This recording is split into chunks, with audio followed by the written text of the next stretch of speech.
Un tad es paņēmu līdzi šito lampu, kas izskatās pēc grāmatas. Nu jā, tas tagad ir tāds neoficiāls talismans. Es atceros drusku to idejas ģenēzi.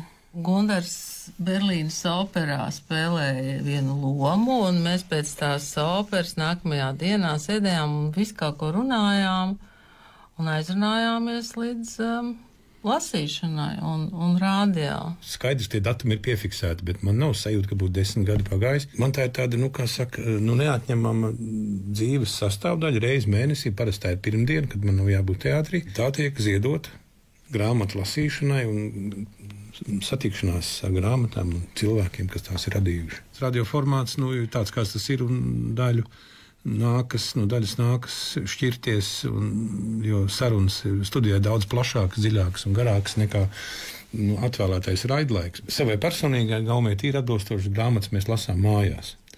Bet radio studijā mēs lasām tomēr tās, kas ir pelnījušas kādu sabiedrības uzmanību, kas ir ievērojams notikums šīs grāmatas izdošana. Man bija tā doma, ka mēs varētu salikt vienā plauktā visas tās grāmatas, un tad tas būtu vienkārši... Tad radio mazā lasītājā vairs nebūtu nekāda mazā.